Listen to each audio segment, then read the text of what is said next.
Thanks very much for the invitation. For me, it is really always really nice to come here. It's a fantastic place. And I was here actually last time, well, 4 or 5 years ago now. So time is running quickly. Okay, so this is the title of my talk today. So this is an outline of what is my research line, which is focused on developing tools which allow to study and understand high-dimensional probability distributions. So along this line, we developed, like, for example, tools which allow to estimate the intrinsic dimension of the manifold which contains the data, estimate the density, and do clustering.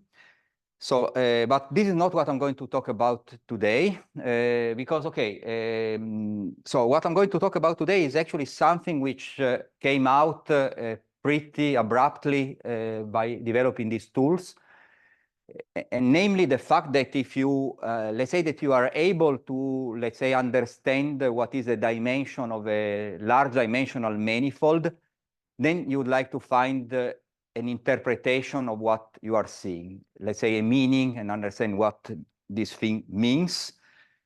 And so in particular, so what you would like to understand is what are the features, or in the molecular world, we would say the collective variables, which are actually useful and meaningful to describe your manifold. So trying to answer to this question, this actually brought us to develop a research line, which is the one which I'm going to mention today, which actually arises from this question. So if you have a complex data set, for example, in a clinical framework, where for a single data point, which is a patient in that case, you have many totally heterogeneous quantities. So basically, so there are many different manners of telling if your two data points are similar or not. Like, for example, in this clinical example, the distance between two patients can be defined using some of these features that you are seeing here, or any combination of those. No. So actually, the question which arises is it possible to find a distance between two patients which is actually able to predict all the other distances? So this is an extremely ambitious task, but it's actually what introduces this talk. I'm going to show that it is possible to make some step forward in this direction, and basically this thing, it is basically metric optimization, because we try to find an optimal distance measure between data points, actually is strongly related with feature selection. So finding what are the features which are most significant in defining your probability distribution.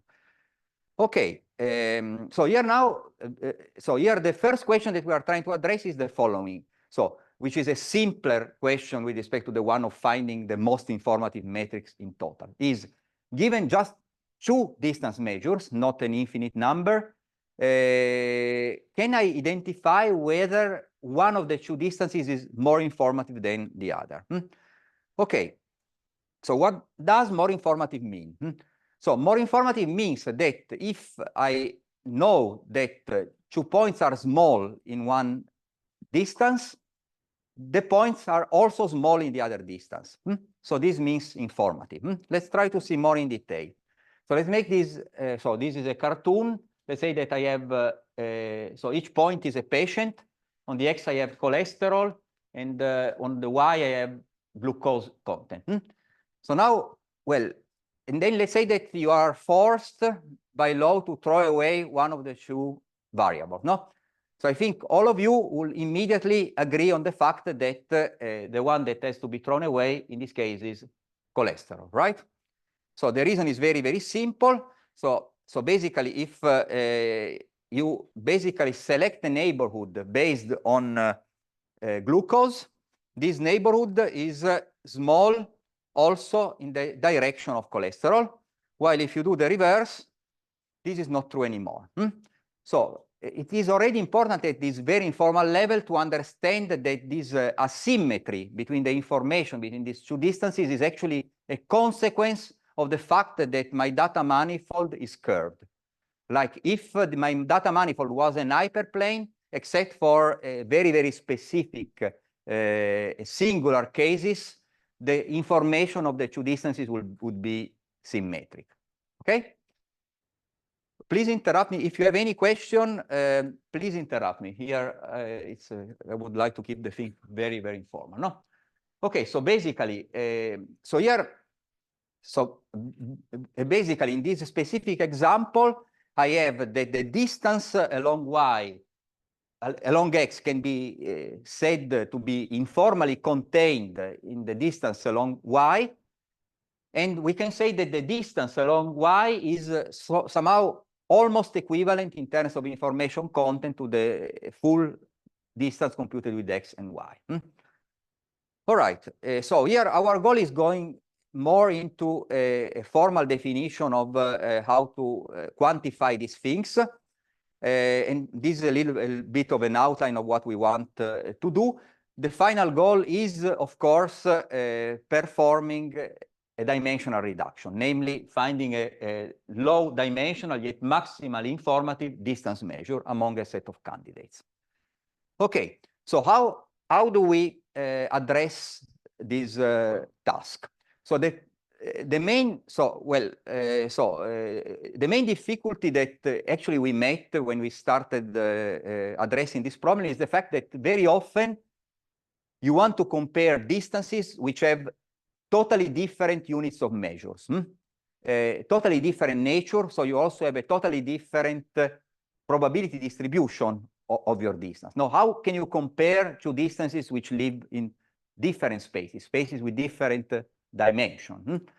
So the way we do it is, instead of looking at the distances themselves and putting bounds and measuring neighborhoods on the distances directly, we measure neighborhoods on the ranks of the distances.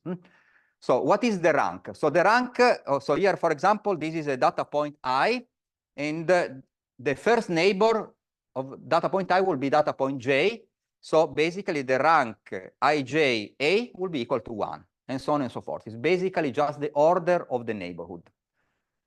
So clearly, if I move to another space, and the data points are the same, then the ranks are, of course, changing, right?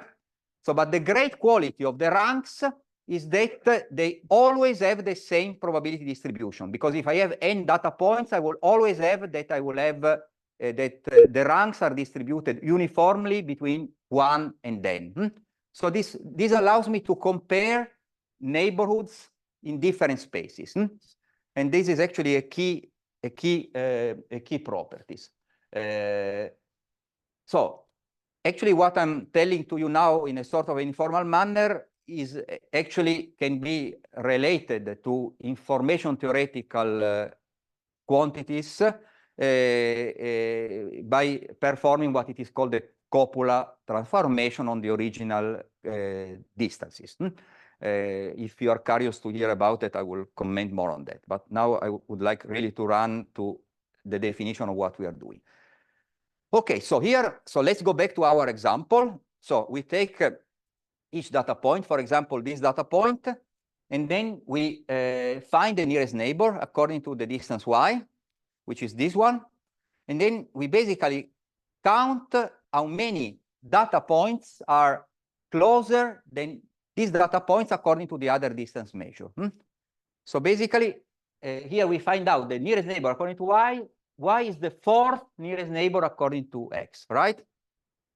So then I can do the opposite. So by considering the distance along x, I find the nearest neighbor according to x, and then I find that the nearest neighbor according to x is the 35th nearest neighbor according to y, right? So basically, the asymmetry in the information between the two distances is actually emerges from the differences between these two numbers. One is typically small, in particular limited. The other is can be also large, and it is in particular it is unbound.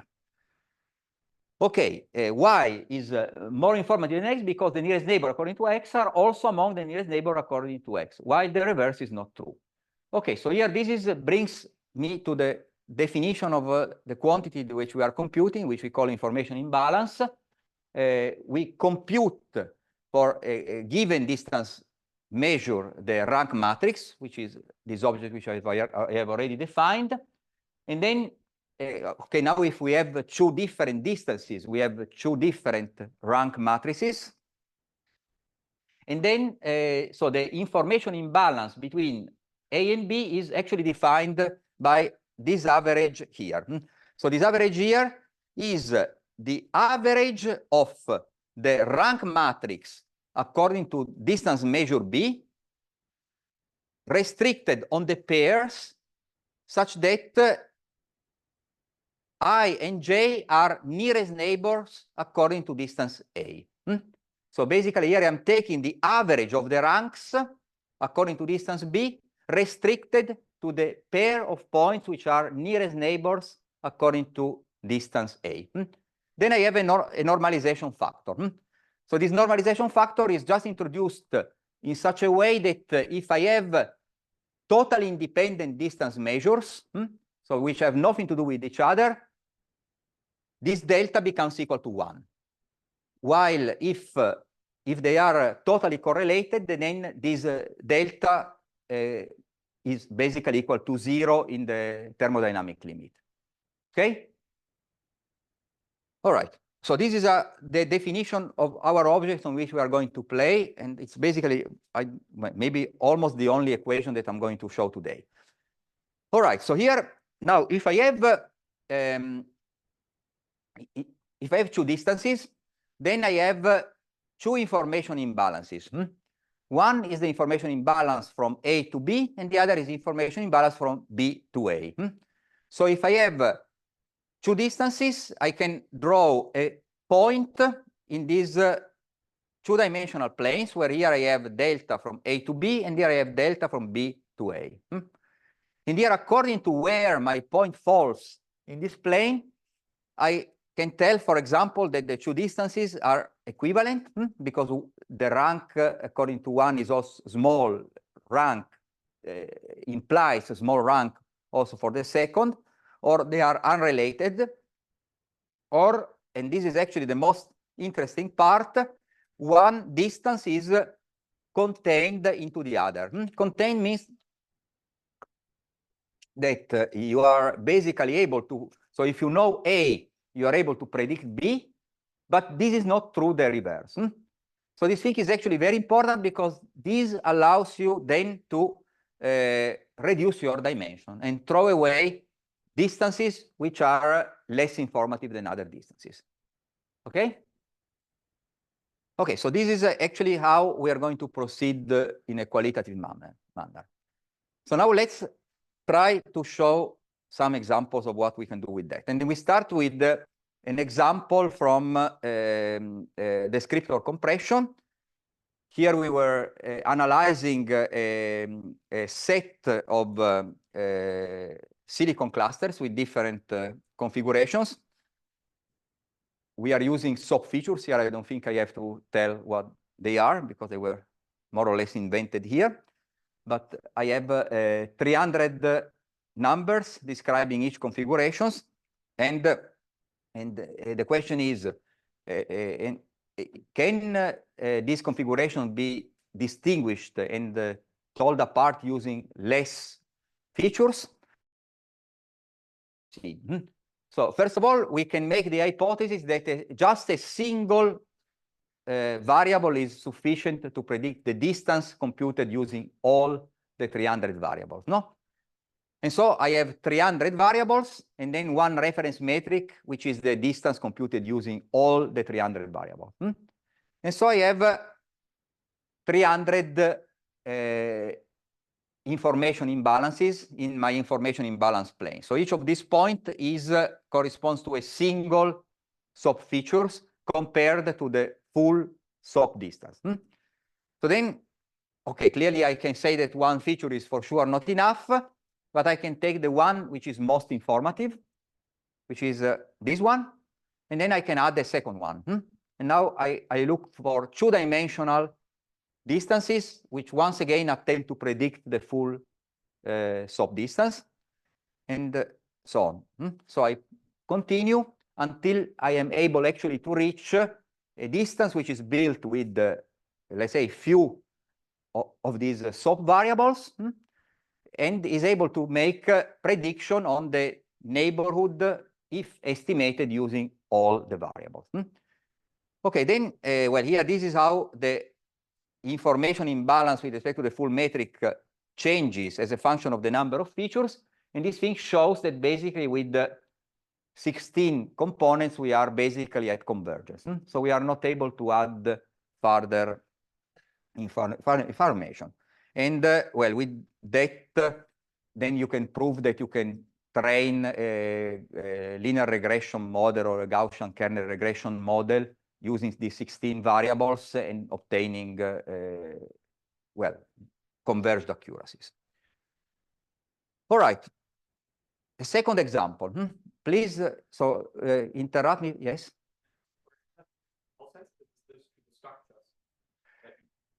It is, well, it is somehow relatively sensitive in the sense that, if, for example, if you put so I say that we have 1,000 configurations and 990 are from the same configuration and 10 are on a transition state, then of course your metric will be great for describing your fluctuations around your ground state. So clearly the data set must be, well, statistically meaningful, and then according to the task that you want to achieve, for example, describing the relative free energy between two minima or describing the transition state, you have to choose how to distribute this sample.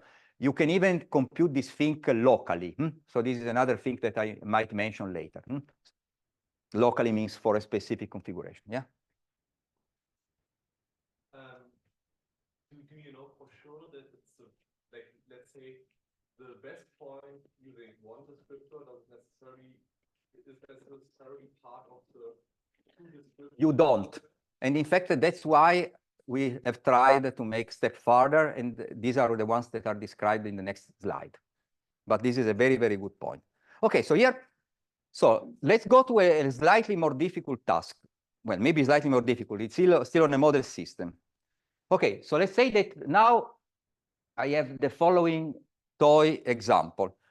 Let's say that I have, so I have a space where I have 285 polynomials up to order 3, and these polynomials are built as polynomials in 10 random Gaussian variables, no? And let's say that then I have a target distance, which is just the Euclidean distance in the space of these 5 polynomials, no, which are, let's say, chosen at random. So now the question is, am I able to find out that my distance is really computed with respect to these 5 guys? Now, I tell you that if I would attempt the approach that I just described, this thing would actually fail. Would fail because actually it is very, very important to test simultaneously several combinations of variables. So you cannot do it in a greedy manner. So in order to, so the goal is identify the correct distance, assuming that it has this form here, where, okay, the variational parameters are the weights of each feature, right? Okay, so here, in order to solve this problem, we actually had to make a step forward, and the step forward is defining an extension, let's say a modification of our information imbalance, which allows to do gradient descent. So basically, this is how it is defined. Here, it is just a smoothing of the rank, we can say. So basically, this softmax is what is able to identify the nearest neighbor, and then the reference rank matrix here that I want to reproduce is fixed. So basically, I only need to identify the nearest neighbor, and this I can do it with the softmax. So thanks to this extension, now we are able to do gradient descent. So we don't have to do this thing of adding one variable at a time. And so we are able to minimize delta with respect to W. And if we are convinced that our metric is sparse, namely that few features are important to describe my distance, then I can do a lasso regularized search. So I can add L1 regularization. Okay, so this is as a function of the lasso strength. This is the overlap. Okay, so this is the information imbalance in the minimum as a function of the lasso strength. Of course, if I have a very strong lasso strength, then I am selecting few variables, and then I have that my information imbalance is large. And basically, if I have a weak lasso strength, then I am selecting everything. So here I have a minimum, a sweet spot where the information imbalance is as small as possible. And so this thing is the scalar product in the weight space. This scalar product is equal to 1 if my weights, which are the numbers which appear here in front of these polynomials, are correct.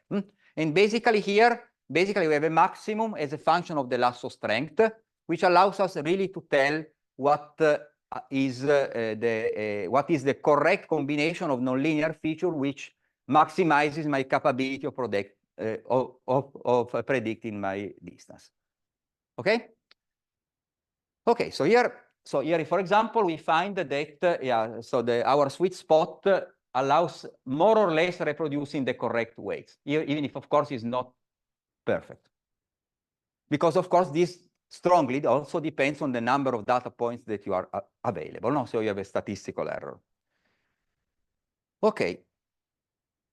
Okay, now, so this thing can be used also, so like now I'm going a little bit back to my old love, which is molecular dynamic simulations and collective variables and biological systems. So finding the best combination of collective variables for describing a molecular dynamics of a system. So let's say that I have the molecular dynamic of a small protein, and then let's say that I have, in this case, I have a target distance, which is a distance measured in a very high dimensional space, because it's just the distance root mean square deviation. Basically, you measure all the distance between the atoms, and you measure the distance between these distances, no? So it's something which is really, in a way, able to tell apart if two structures are different or not. Okay, now my input space in this case consists of interpretable collective variables. Interpretable collective variables are, well, you can read what they are. Okay, so now the thing is we actually try to address the same problem, namely we try to find an optimal combination of collective variable which optimally predicts the metric in the RMSD. And okay, so this is what we find. Here is the information imbalance as a function of the number of collective variables. And here we also performed something which I didn't show you before. Of course, you have to do training and validation. So you have to split your data set in two parts. One, you use it for learning your metric, and the other for checking if your metric is accurate. And you have to check if these things are consistent. No?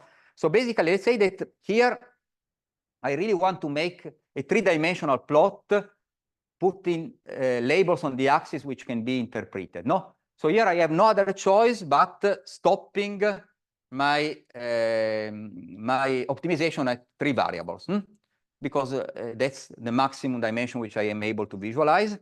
And so these are the 3 variables which are selected by these procedures: 2 principal components and the radius of gyration. Okay, so here now, well, that's the graph that you obtain if you have this 3-dimensional projection. And actually one can verify, we did verify that if you compute the free energy as a function of these three collective variables, you basically have a description which is fully consistent with the description that you would get, for example, performing Markov state modeling on the same system using basically all the information. Okay, so here, okay, now I would like to actually spend the last part of my talk to describe something else that you can do using this approach, which is using this approach to measure causality between well, different features, which are supposed to be measured in the form of a time series. Okay, so here I'm going to start with an example where we still do not really talk about formally about causality, but shows that this method allows you to tell something in the direction. No? So this dataset is a dataset on COVID disease, and basically it consists of like records recorded, well, every week and in every nation, well, describing the level of epidemic policy control. So here you have 10 features ranging from 0 to 3, which tell in that nation, in that week, how much the lockdown was strong. And on the other side, I have epidemic indicators, which you can read here.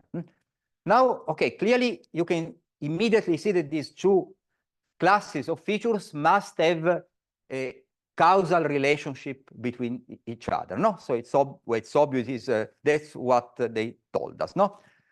Okay, so here we try to address well, two questions. So the first question is, what is the combination of n policy variable which best predicts the epidemic states 2 weeks after? And well, and then does the epidemic state today predict the policy variables in the future? So here, immediately when you start analyzing this thing, you immediately see that it is absolutely essential to start talking about time delay, no? Because otherwise, if you simply consider the causality between something which happened now and 6 months ago, then you are going to find nothing. And in fact, well, this is what we see here. I'm running pretty quickly, but if you compute the information imbalance between variables which must have a causal relationship between them as a function of the time lag, here it is in week, you have that basically the information imbalance makes a trip from a region where the things are unrelated, 5 weeks in the past, to something in which one of the two distances becomes maximally predictive with respect to the other, 1 week in the future, and then backward to no predictivity once again in the future. No? So this thing actually allows you to detect the arrow of time.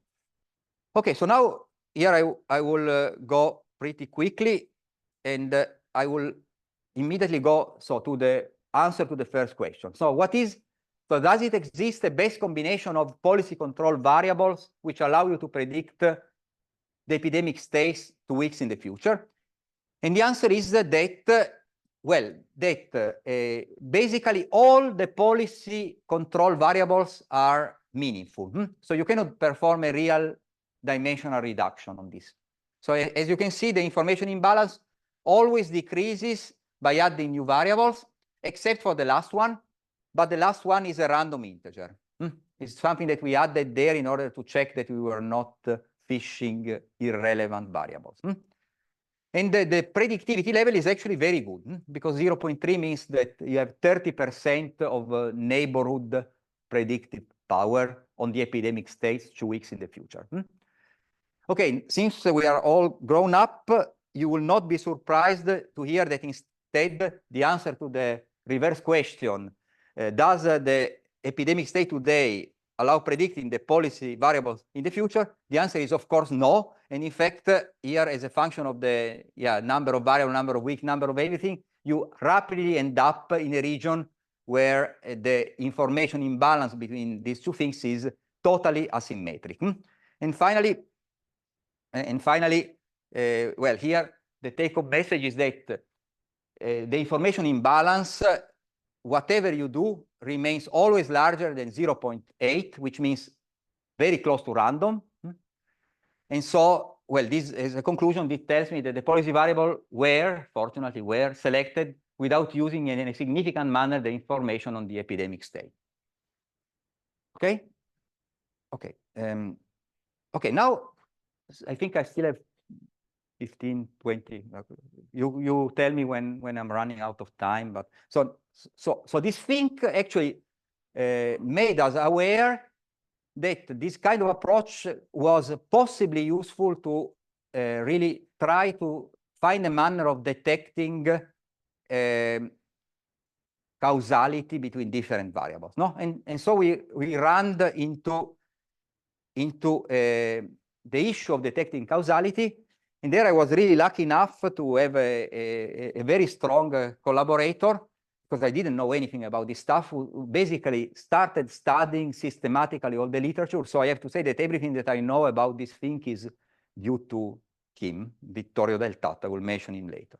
Okay, so here I'm not going to enter very much into the detail of that, but if some of you have given a look to this topic, you'll know that it's a very, very is a topic with very important philosophical consequences. And so basically there are two different, well, here I'm simplifying and making everything naive, but basically there are two manners of thinking about causality. One is based on counterfactuals. So the idea is that in order to say that something is a cause of something else, you must be able to perform an experiment, to change something and to demonstrate that if you haven't done this thing, then the other thing doesn't happen. On the other hand, like clearly in many cases, you cannot perform experiments, like imagine a social science application, so even a clinical analysis. And this led, well, people to develop approaches which are a little bit less strict on the philosophical point of view. Like, for example, well, one can say that you can read what Wiener said. Okay, so this thing has actually led to two different schools which do not really like each other very much. They don't really talk to each other. And if you end up with the referee belonging to the wrong school, you might have troubles. One, let's say the father of this is Julia Perl, and the other is Granger. Nobel Prize for Economy for Granger causality. So in Granger causality, and in general, in the predictive causality framework, you sort of assume that you can measure causality if you have time-resolved observations, and you are able to demonstrate that by adding information on a second time series on the first one, you improve the predictivity, then you have a causal link. Okay, so here, needless to say that since we sort of buy this thing without implying any offense against Hume or even more against Pearl. Okay, Granger causality, Granger style. Actually, there are many things that actually, even if they go under different names, they're actually basically rooted on the same framework. Let's say the most let's say famous and important in this field is actually something related to information theory. Basically, you measure the transfer entropy between two subsets of variables. Okay, so here we are going to comment on the reason why this thing doesn't always work great. So, but here let's go and try to see what we are doing instead. So let's start from what is our simple, we need a very simple model for causality, which we can analyze with our tools. So, okay, so let's start from a simple model of a case in which you have no causality. No? So here you have two dynamic systems, X and Y, which are autonomous, so they don't know about each other, no? So there is no causal effect between X and Y. Okay, in this case, instead,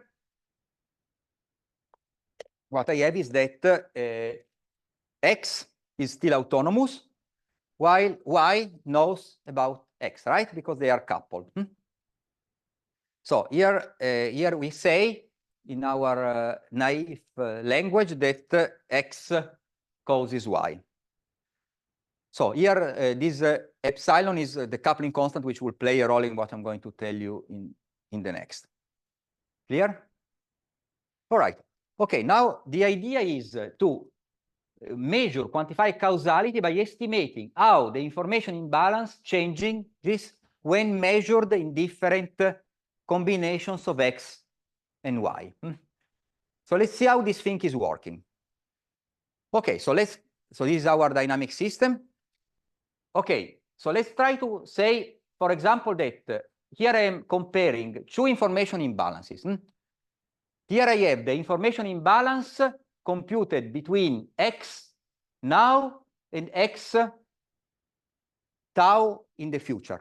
So here this is a shortened notation. Here this implies that I have several replicas of my dynamic system, and then I am computing the distance between copies of the evolution of my dynamic system, or that I am making the time average over my whole trajectory. But I hope you understand this notation. Okay, now let's say that here I am following Granger's idea finally. So basically I add to the space that is the one that attempts to make a prediction, I add the Y. So now, so since X is autonomous, Y is noise, right? It's really something that has nothing to do with the evolution of X. And so if I add any fraction of Y, then I will have that this information imbalance can only be larger, right? Because I am actually losing information. It's like adding features which are irrelevant to my initial metric, okay? So instead, if I am in the opposite case, well, since Y is slave to X, by adding a suitable fraction of X in the initial space, I will actually improve my prediction on the future of Y, right?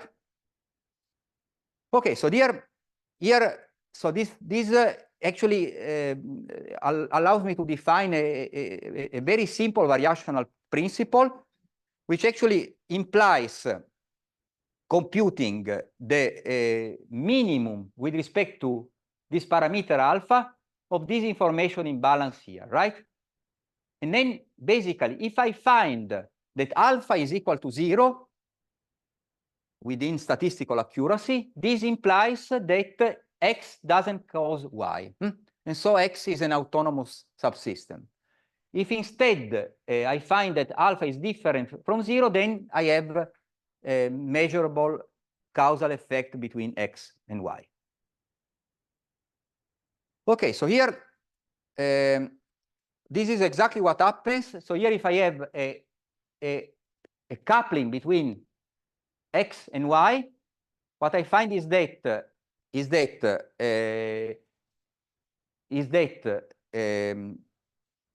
in one case, the value of alpha is a minimum for alpha equals 0.07, and in the other case, in the reverse direction, the information imbalance is minimum for alpha equals 0. No? So I have this stark asymmetry between these two things.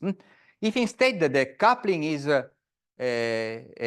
asymmetric, but it is bidirectional, then I will have that I will find a minimum for alpha here and another minimum for alpha there. No? So this implies that the two systems are actually coupled, even if not symmetrically coupled. Okay, now here, so here this thing, so this is like now as a function of the coupling strength, this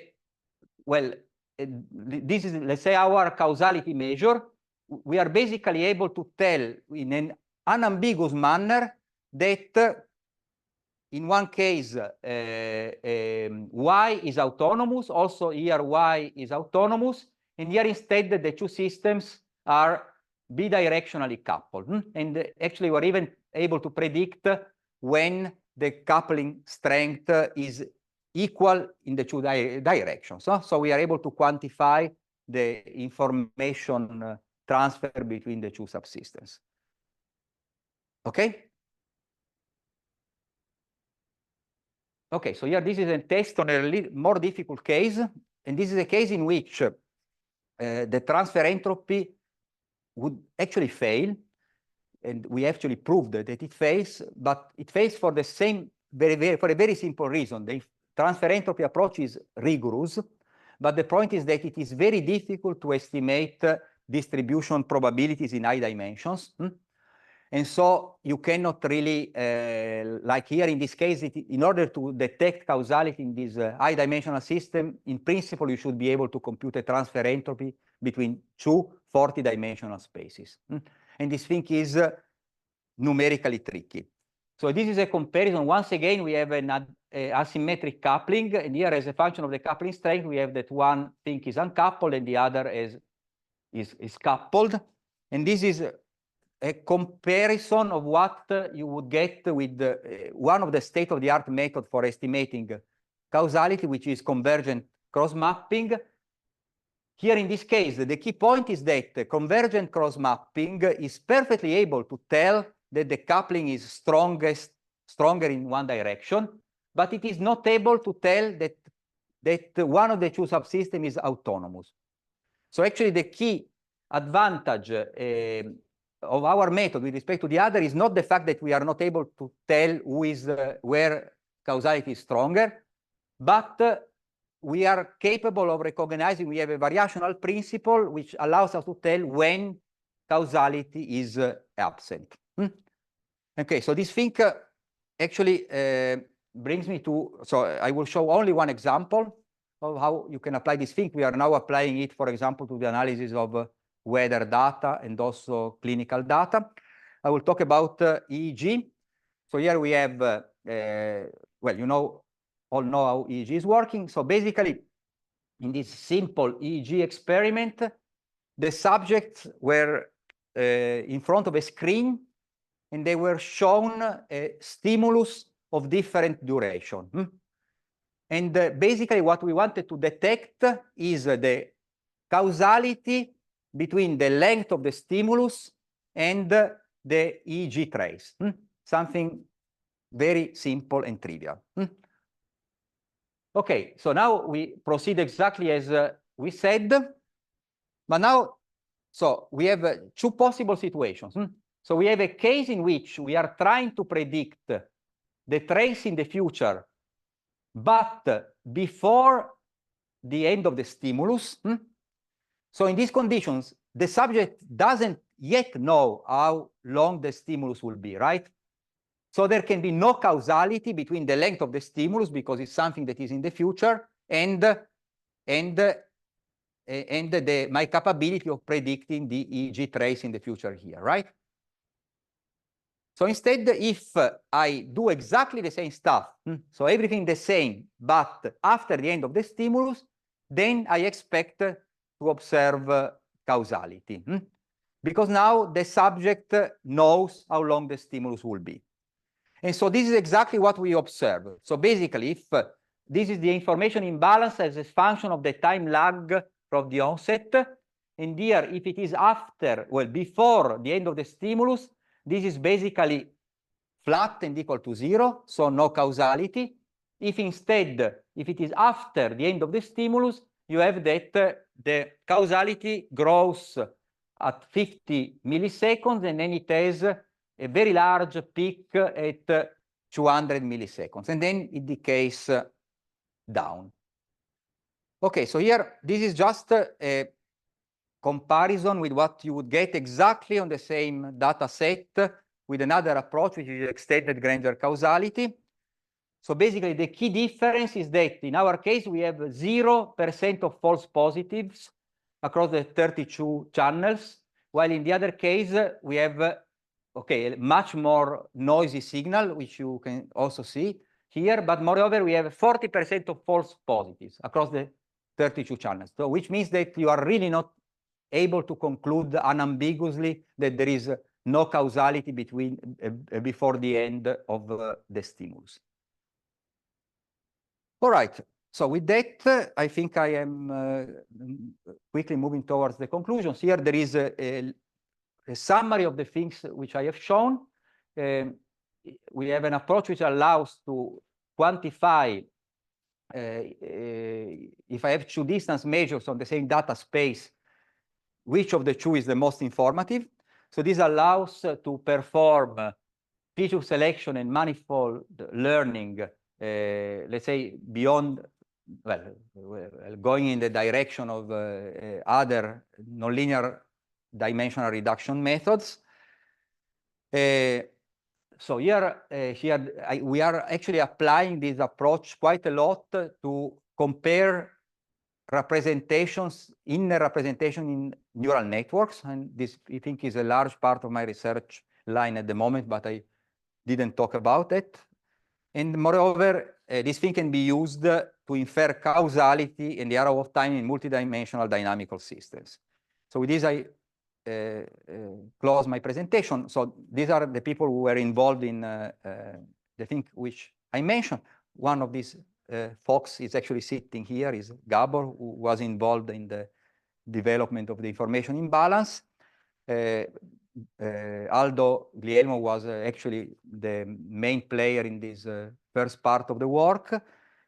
Vittorio is the student who is now working with me on this causality detection part. And Romina is working on the differentiable extension of the information imbalance and on the application of this variant to collective variable selection in molecular dynamics. Well, with this, I would like to thank you very much for your kind attention.